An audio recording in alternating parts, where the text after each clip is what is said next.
Charles का नियम।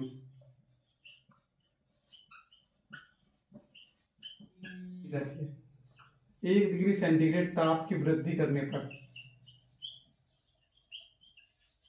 वृद्धि की जाती है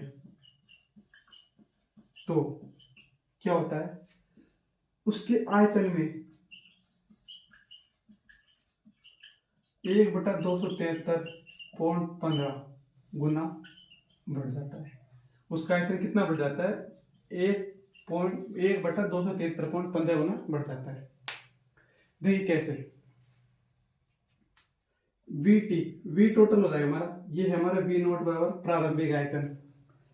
जब इसमें 1 डिग्री सेंटीग्रेड तापमान बढ़ाया जाता है तो क्या हो जाता है, वी नोट अपॉन 273.15 बढ़ जाता है। कितना? T डिग्री सेंटीग्रेड तापमान बढ़ाने पर। तो ये है इसका चार्ल्स का कथन। पहले ये कथन है इसका, निश्चित दाब पर जब किसी गैस के ताप में 1 डिग्री सेंटीग्रेड की वृद्धि की जाती है तो उसके आयतन में 1/273.15 गुना की वृद्धि हो जाती है। देखिए इसका नियम क्या कहता है। ये नियम कहता है कि निश्चित दाब पर किसी गैस के आयतन, निश्चित दाब पर किसी गैस का आयतन उसके टेम्परेचर यानी ताप के समानुपाती होता है। क्या? वापस समझे, स्थिर दाब पर, निश्चित या स्थिर दाब पर निश्चित द्रव्यमान वाली वस्तु, निश्चित द्रव्यमान वाली गैस का आयतन उसके ताप के समानुपाती होता है। V that proportional T. सही है, आयतन ताप के समानुपाती है निश्चित दाब पर और निश्चित द्रव्यमान वाली गैस का। तो ये हो जाएगा हमारा V1 अपॉन V2 बराबर T1 अपॉन T2। ये हमारा चार्ल्स का नियम आप लिख लेना। क्या है, वापस बोल रहा हूं कि जब किसी निश्चित द्रव्यमान वाली गैस को निश्चित दाब पर, स्थिर दाब पर उसका आयतन उसके ताप के समानुपाती होता है। अब देखिए ग्राफ देखते हैं।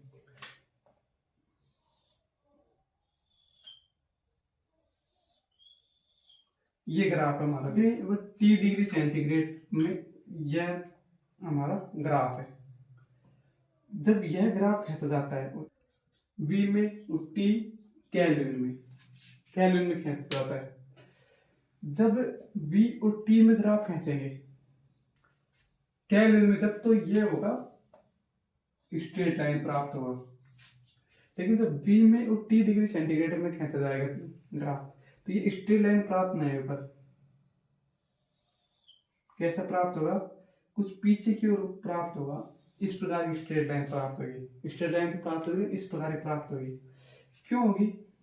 क्योंकि गैस को एक निश्चित न्यूनतम तापमान की आवश्यकता होती है गैस अवस्था में बने रहने के लिए। वह न्यूनतम तापमान के बाद वह गैस अवस्था में रहकर द्रव अवस्था में हो जाती है। यहाँ पर कितना टेम्परेचर चाहिए हमें? -273.15 degree centigrade.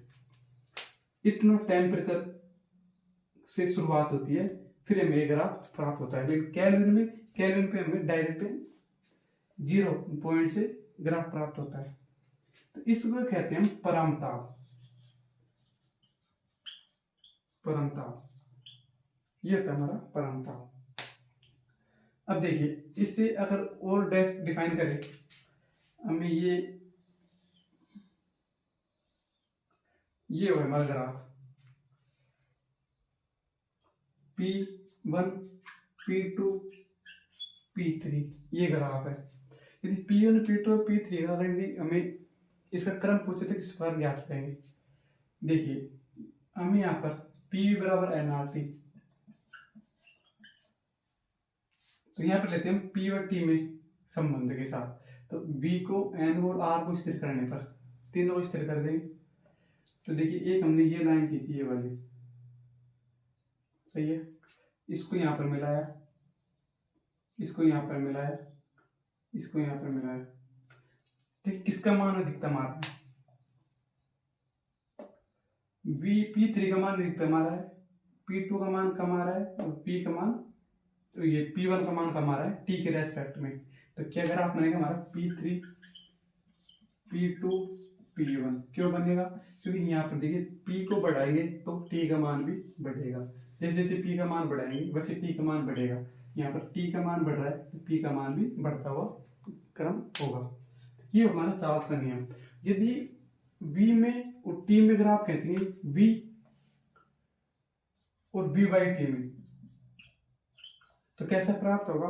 V by T और T में जब ग्राफ खींचेंगे तो V बाई T तो क्या है? कांस्टेंट है, तो हमें इस प्रकार का ग्राफ प्राप्त होगा। देखिए यहाँ पर छोटे से देखेंगे ये होगा V और V बाई T, तो इस प्रकार की एक स्ट्रेट लाइन प्राप्त होगी। क्यों? क्योंकि यहाँ पर V बाई T का मान स्थिर है। तो ये हमारा चार्ल्स का नियम। नेक्स्ट है नंबर 3, परम शून्य ताप क्या है? वह न्यूनतम ताप, वह मिनिमम टेम्परेचर जिस पर गैसीय अवस्था को, इस गैस को गैसीय अवस्था में बने रहने के लिए आवश्यक होता है। यदि उससे कम टेम्परेचर मिलेगा तो वह गैसीय अवस्था में न रहकर द्रव अवस्था में परिवर्तित हो जाएगी। उसे कहते हैं, उसे परम शून्य ताप कहते हैं। इसका मान कितना होता है? 0 केल्विन बराबर होता है -273.15 डिग्री सेंटीग्रेड।